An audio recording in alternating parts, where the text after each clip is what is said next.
Hey class, here we are, the beginning of week 6. Next week I think is about midterms, so I wanted to have a little touchstone here with you.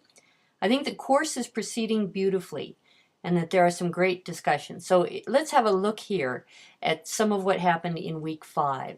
So with Cornelia, she started with, according to the online dictionary, linchpin can also be defined as.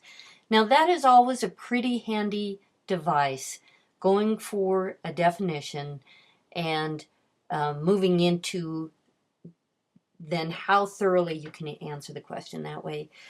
What I want to make sure that we keep a distinction on is that linchpin is a great word to look up online in an online dictionary. Religion is not.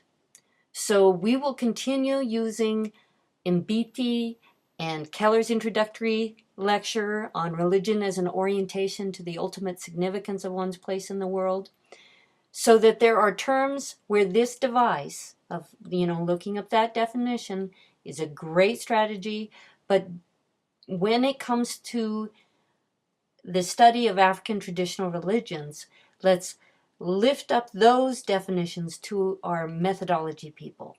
And those include Charles Long, as I discuss him in that intro lecture, David Chittister, and Mbiti. Got it? All right.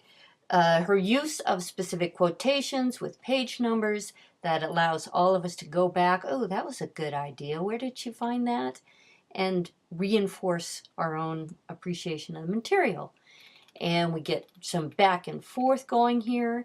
And then down here, Eric has added to it this YouTube, which is a pretty remarkable contemporary documentary on the cost, the social impact of bride price in contemporary Africa.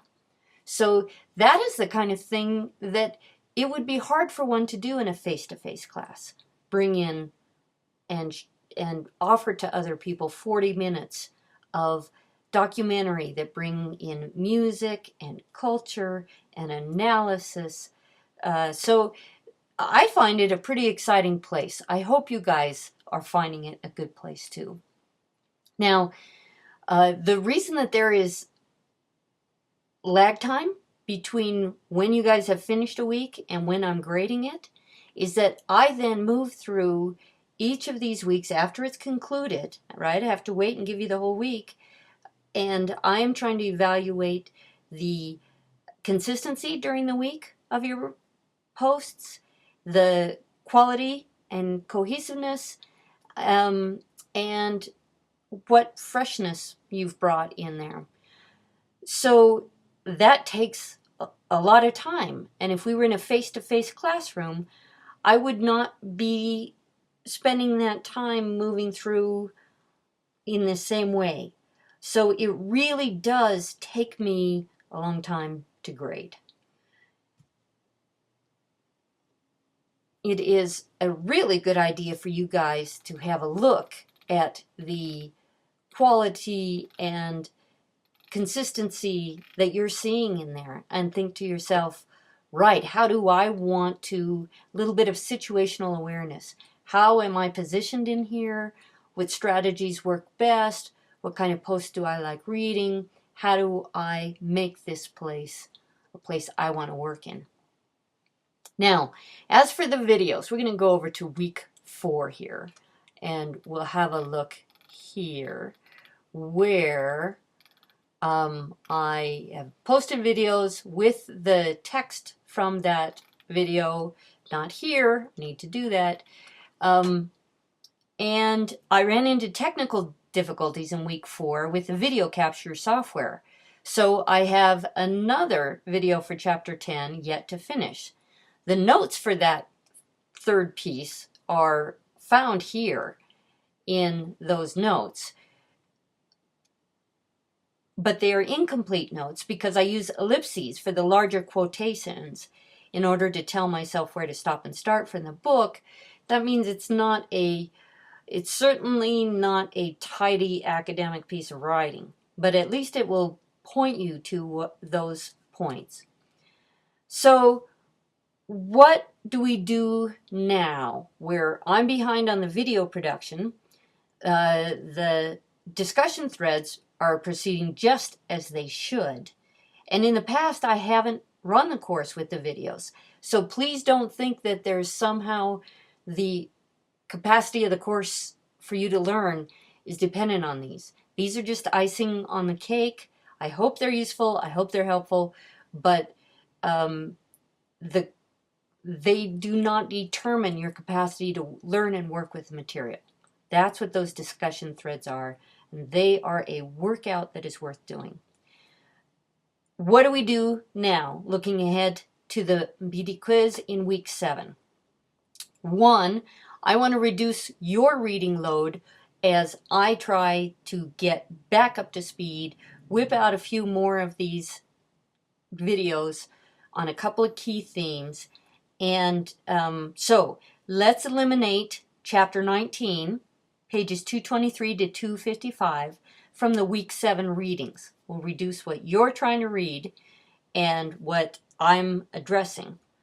While I highly recommend that you read this material, it's very useful in grounding your understanding of the interrelationship between Christianity, Islam, and African traditional religions.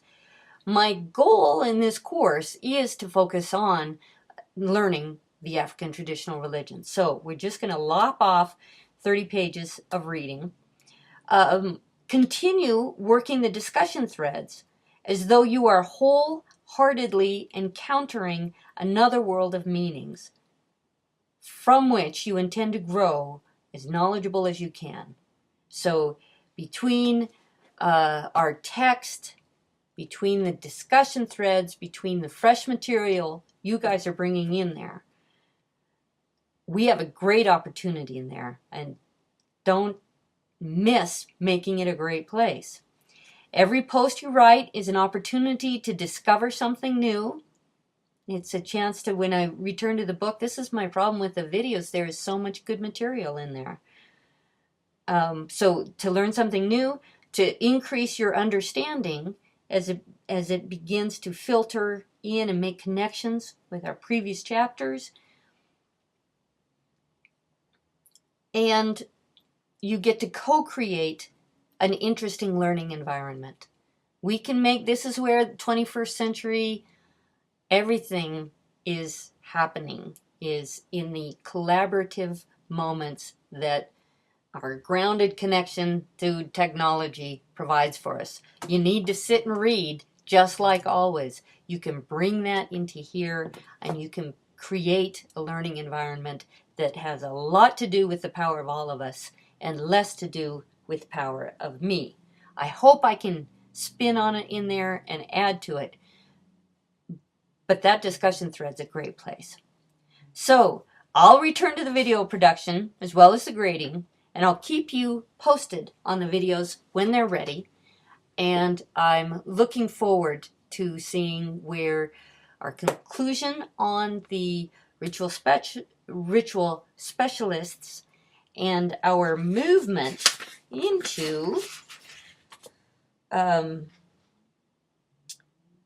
mystical power, magic, witchcraft, and sorcery, the concepts of evil, ethics, and justice, and changing man and his problems.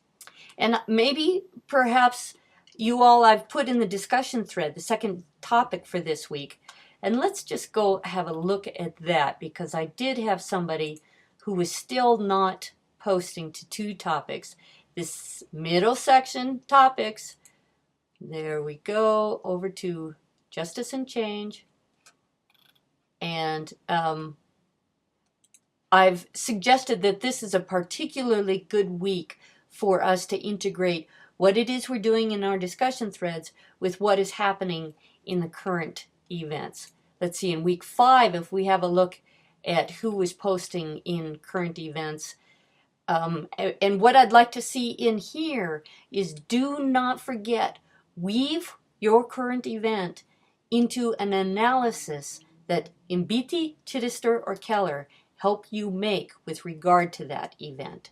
And there's a real variety in there of how much you guys are actually giving me those paragraphs of analysis that illustrate how you can bring new understanding to these current events.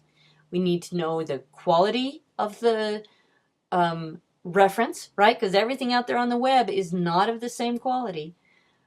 So we need to know what is the source that you've taken yours from, as well as how do you relate it to what we're studying. All right, guys. Thanks. Hang in there. I will be here.